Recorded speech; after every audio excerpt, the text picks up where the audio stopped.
Salam. Halo teman-teman, gimana kabarnya? Mudah-mudahan saya doakan semuanya sehat selalu ya.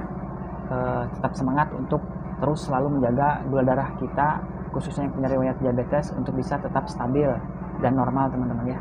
Mohon maaf sebelumnya kalau sedikit agak berisik ya, ini karena posisi saya lagi ada di warung ya.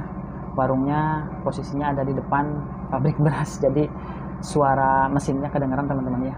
Gimana menurut teman-teman semua, diabetes ini apakah mudah diatasi atau sangat susah untuk kita kendalikan ya teman-teman? Mungkin khususnya untuk DM tipe 2 ini ya, diabetes tipe 2 ini ya, ini bisa dibilang gampang teman-teman ya. Juga bisa juga dibilang susah teman-teman ya, untuk bisa ngatasinya. Dibilang gampang karena kalau kita peduli ngeh terhadap diri kita sendiri, kalau kita ini ya punya riwayat diabetes dan kita ini tahu apa sih yang seharusnya kita lakukan kalau kita ini punya riwayat diabetes ya teman-teman ya, serta kita mesti tahu ya apa yang harus kita lakukan ya, baik dari segi pola makan, gaya hidup yang baik ya, yang cocok buat diri kita ini.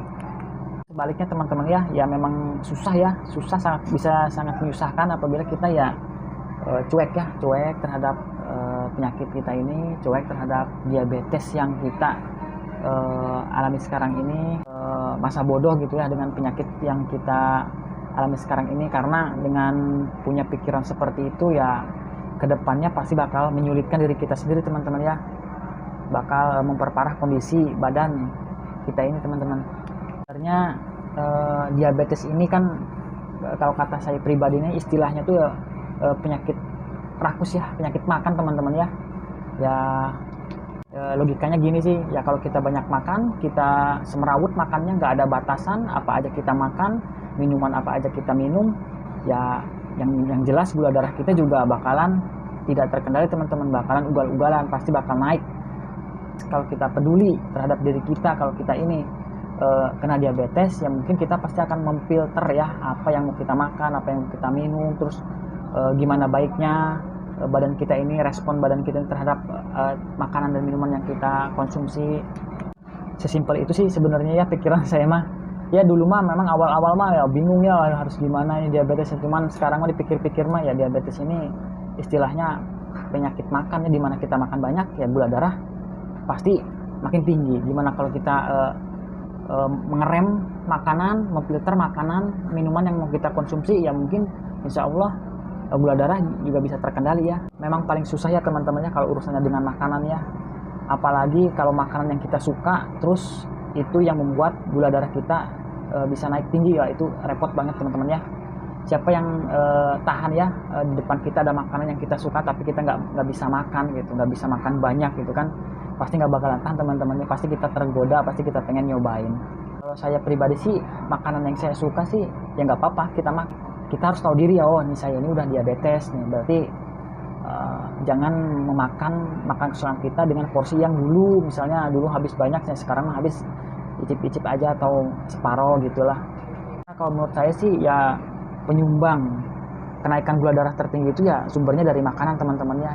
Jadi simple ya mikirnya, bikin gula darah naik tinggi karena makanan, berarti kalau pengen rendahnya ya tinggal kurangi makannya aja teman-teman ya. Kan misalnya kalau dikurangi otomatis kan lapar ya, kita cari ya teman-teman, cari makanan yang kira-kira aman buat gula darah kita supaya tidak naik tinggi. Apa nih, kita juga harus sumber-sumber makanannya, misalnya dari protein, misalnya dari sayuran atau daging, lauk gitu ya. Diabetes ini harus benar-benar disiplin ya, terutama dari segi makanan teman-teman ya. Jadi kita tuh nggak bisa sembrono lagi terhadap makan seperti dulu ya, ini itu bebas kita makan. Kalau udah kena diabetes seperti ini kita nggak bisa seperti lagi teman-teman ya. Kita harus benar-benar disiplin terhadap makanan, benar-benar kita cari tahu makanan yang baik buat badan kita ya, karena ya memang ya kuncinya di makanan sih ya, penyakit diabetes itu ya teman-teman. Ya mungkin ada juga ya, coba aja teman-teman puasa misalnya berapa jam, pasti kan nggak ada makanan yang masuk badan, gula darah kan otomatis kan rendah ya. Tapi kalau habis makan 1 jam aja 2 jam pasti gula darah ada kenaikan ya. Nah itu kan berarti kan gara-gara makanan. Jadi kita harus pinter-pinter lah cari makanan yang pas buat badan kita teman-teman ya, tapi enak gitu. Jadi diabetes itu sebenarnya cukup simpel ya teman-teman ya. Cuman kita harus pinter-pinter cari makan yang pas aja lah buat kita konsumsi sehari-hari. Insya Allah mungkin gula darah aman teman-teman ya. Kadang kan orang-orang tuh wah susah katanya diabetes, gula darah tinggi terus. Ya gimana mau nggak tinggi, orang makannya nggak ada batasan, makannya semua dimakan seperti orang normal dulu ya, gula darah juga pasti tinggi lah. Gitu aja sih logikanya teman-teman. Jadi sekarang mah gini aja teman-teman ya, pokoknya fokusnya ke apa yang mau kita makan sehari-hari, udah itu aja teman-teman, fokusnya dulu biar gampang gitu mikirnya. Pokoknya kita harus cari makanan nih yang aman, yang buat badan nih apa nih yang aman, yang nggak bisa yang nggak bikin gula darah naik. Gitu aja dulu teman-teman ya fokusnya. Ya mungkin segitu aja dulu teman-teman video dari saya mengenai diabetes itu susah atau gampang ya. Sebenarnya ya susah, yang bikin susah sama gampangnya dari diri kita sendiri teman-teman ya. Kalau kita nurutin kemauan kita untuk peduli akan diri kita, ya mungkin insya Allah terkendali gula darahnya. Tapi kalau kita cuek, karena ini kan masalahnya dengan makan kita ya, makanan kita ya sehari-hari ya. Ya kalau kita nurutin pengen ini pengen itu ya, kalau nggak dijaga ya mungkin gula darahnya juga pasti tinggi teman-teman ya. Baik teman-teman, terima kasih sudah menonton. Pokoknya ingat ya teman-teman ya, pola makan itu nomor 1 teman-teman ya. Salam.